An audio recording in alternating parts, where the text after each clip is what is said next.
मैं लूंगा और एक छोटी सी कहानी सुनाता हूँ, और जो भी मैं प्रश्न करूंगा उसका हाँ या ना में आप जवाब देना। आप कहानी सुनने के लिए तैयार हैं क्या? हाँ या ना?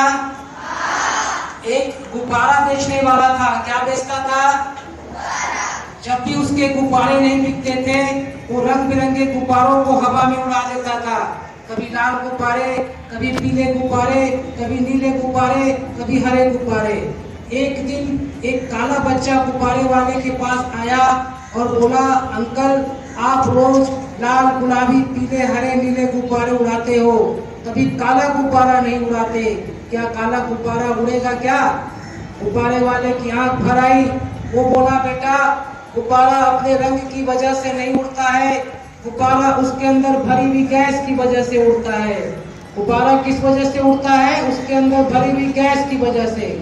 कहने का मतलब ये है बच्चों कि जिस भी गुब्बारे में गैस भर दी जाए वो गुब्बारा उड़ेगा। उड़ेगा या नहीं उड़ेगा? उसी तरीके से जिस भी बच्चे के मन में आगे बढ़ने की इच्छा हो वो बच्चा आगे बढ़ेगा। बढ़ेगा या नहीं बढ़ेगा? कितने बच्चों को महान व्यक्ति बनना है? हाथ उठाओ। ठीक है, हाथ नीचे करो। तो आपको क्या करना है? प्रयास चालू रखना है या बंद रखना है?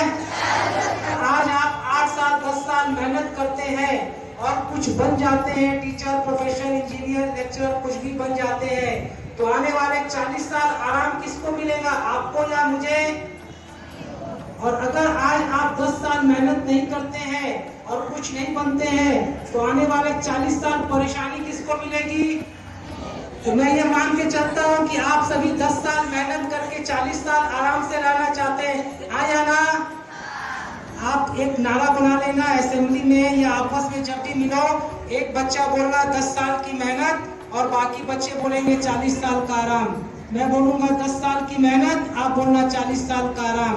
10 साल की मेहनत, 10 साल की मेहनत, 10 साल की मेहनत। आप लोगों ने हमारी बात सुनी, इसके लिए धन्यवाद और आपका जीवन मंगलमय हो। ऐसे ईश्वर के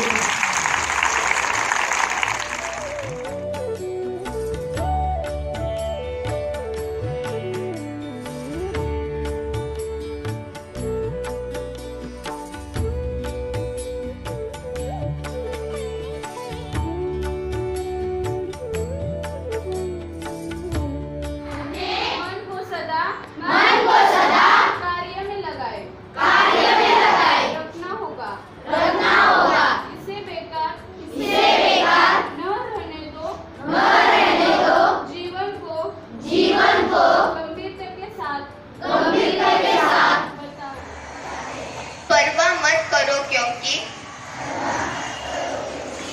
समय अनंत है। बार बार प्रयत्न करो और आगे की ओर कदम बढ़ाओ।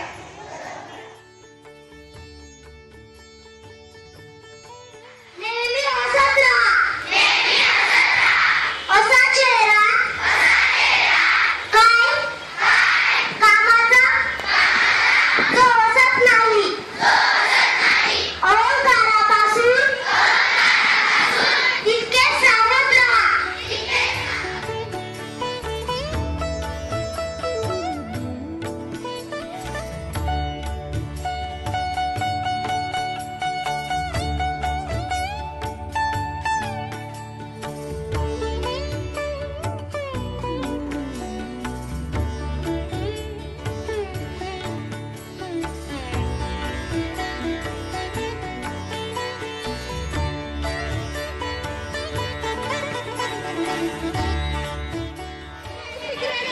टीबी कैंसर मौत की सीढ़ी, टीबी कैंसर मौत की सीढ़ी, बंद करो ये सिगरेट बीड़ी।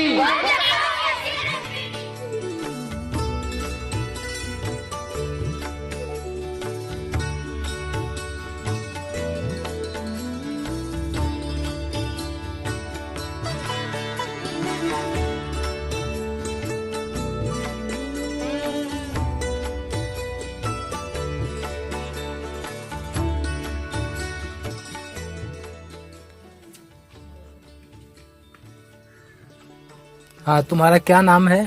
मेरा नाम सदानंद कामले है सर। ये जो स्टिकर लगाया इससे तुमको क्या फायदा हुआ? मुझे इससे फायदा ये हुआ कि मुझे ये समझ में आया कि मैं खुद क्या कर सकता हूँ या मैं क्या करना चाहिए मुझे। ठीक है। वो जो बुक पढ़ा धीर धरा उससे क्या समझ में आया? इससे ये समझ में आया कि अपन खुद को जो अपना जो मन है इसको हमेशा काम में लगा रहना चाहिए। जैसे कि अगर ये खाली रहता है तो कुछ भी अलग सोचता रहता है, अलग अलग विचार आएंगे इसमें। ये काम गायत्री परिवार कर रहा है। गायत्री परिवार के लिए तुमको कुछ बोलना है? मुझे यही बोलना है कि जितना भी आप ये बुक है ये आप ज़्यादा से ज़्यादा लोगों तक बांटना चाहिए, क्योंकि उनको पता चलेगा कि जीवन कैसे जगना है। ठीक है, धन्यवाद। धन्यवाद। थॉट लगाया है तुम्हारे कैब में, इसके विषय में जरा बताओ। देखा जाए तो विचार करने में क्या हर्ज है, ऐसे लोग बस बोलते रहते हैं, मगर जैसे जैसे हम पाओगे या ऑब्जर्व करोगे खुद को, ऐसे पाओगे कि जैसे जैसे आप अच्छा विचार सोचना या उसका चिंतन मनन जो कुछ भी है चालू करोगे, वैसे वैसे अपने आप अच्छे विचारों का जमावड़ा, अच्छे विचारों का अट्रैक्शन टुवर्ड्स यू, आपके तरफ, ये बहुत ज़्यादा बढ़ते जाता है ये। चलो, मैं तुम्हारे विषय में इतना ही बोलूंगा कि तुम गाड़ी नहीं चला रहे हो, तुम भगवान का काम कर रहे हो और तुमको अलग से पूजा करने की आवश्यकता नहीं है। तुम्हारा कर्म ही पूजा है। मैंने वो छोड़ दिया है अभी, पूजा वगैरह नहीं। 5 मिनट समय निकालो, भगवान के समीप बैठो ताकि भगवान की जो गुण है वो तुमको मिले। 5 मिनट बैठो, गुण लो, फिर उस गुण को 12 घंटा जो है धारण करो। उतना ही भगवान के नजदीक बैठना जरूरी है। उसको उपासना कहते हैं हमारे गुरुदेव। मैं गायत्री परिवार से जुड़ा हूँ कि भगवान के नजदीक बैठना चाहिए। जैसे आग के नजदीक बैठते हैं तो आग की गर्मी मिलती है। दिन भर आग के नजदीक मत बैठो, लेकिन भगवान के नजदीक बैठो, भगवान के गुण को लो, भगवान को याद करके फिर उस गुण को 12 घंटा जो तुम धारणा कर रहे हो, ये बहुत अच्छी बात है। धन्यवाद।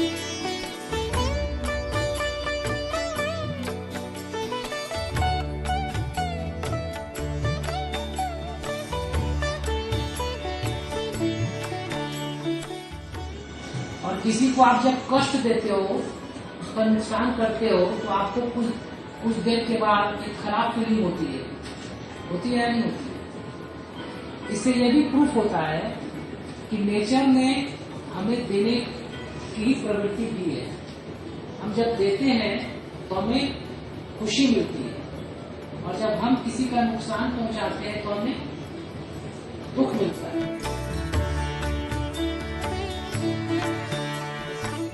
हाँ या ना? एक पेड़ है ना, पेड़ क्या देता? फल देता। एक गाय क्या देती? दूध देती। मतलब प्रकृति ने जिस भी चीज को बनाया किसी न किसी उद्देश्य के लिए, आप लोग बोल सकते हैं, हम लोग बात करने आए हैं, किसी न किसी उद्देश्य के लिए बनाया है। हमें भी मनुष्य जीवन जो दिया है ना, प्रकृति ने, ईश्वर ने, अल्लाह ने, जिसने भी दिया, किसी उद्देश्य के लिए दिया।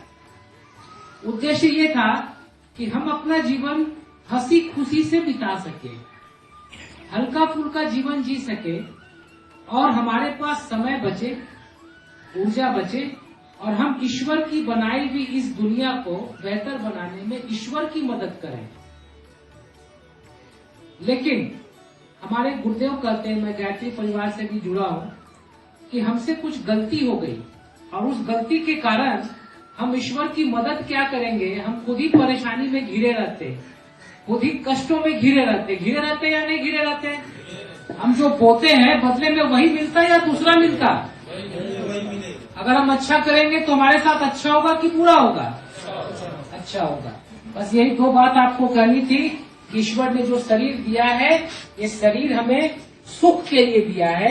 इसमें जो खाना है वही खाएं हम, और ये मस्तिष्क अच्छे विचार के लिए दिया है। इस मस्तिष्क में अच्छे विचार रखें, योगा करें, प्राणायाम करें, मेडिटेशन करें, लोगों की मदद करें। और ये जो ईश्वर ने ये मनुष्य जीवन दिया है, ये मनुष्य जीवन कीमती है या बेकार है?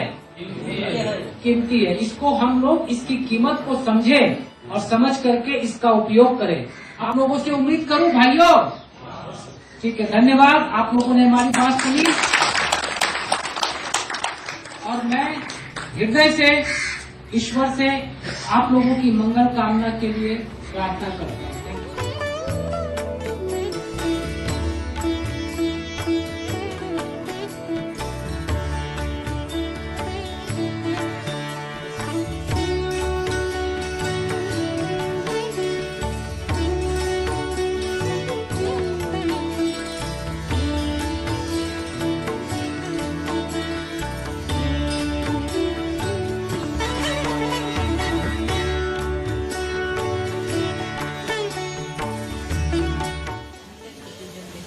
सबसे ज्यादा विश्वासी लोग हैं यहाँ, सबसे ज्यादा ईमानदार लोग हैं, आप क्रिएटर हैं और सच बोलने वाले।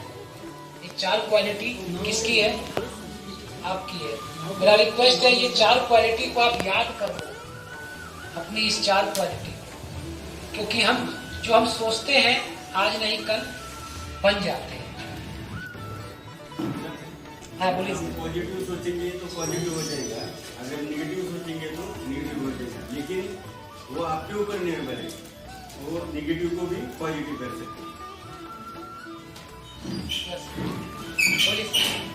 हम कौन से भी काम की शुरुआत परमिशन से नतमस्तक में करेंगे तो पूरा दिन हमारा अच्छा जाएगा, और हम कौन सा भी चीज़ करेंगे तो पॉजिटिव थिंक करके ही करेंगे तो हमारा स्वास्थ्य भी अच्छा रहेगा और हमारा बच्चों का भविष्य भी उज्जवल हो जाता है। ये प्रकृति की योजना आपको समझ में आई कि प्रकृति ने जीवन आसान बनाया या मुश्किल बनाया, उसके ऊपर एक लाइन प्रकृति में इसमें ही आनंद, वो एक्सेप्ट करके उसमें ही आनंद है। अगर हम ज़्यादा आवश्यकता बढ़ाए उसमें तकलीफ होगी, हम हमारी तकलीफें बढ़ाएंगे। आवश्यकताएं जितने ज़्यादा होंगी उतनी हमारी तकलीफें भी ज़्यादा होंगी। एक्चुअल में आवश्यकता तो प्रकृति ने ज्यादा अगर आवश्यकता बढ़ाई अपनी ज़रूरत से ज़्यादा तो हमें तकलीफ होनी है।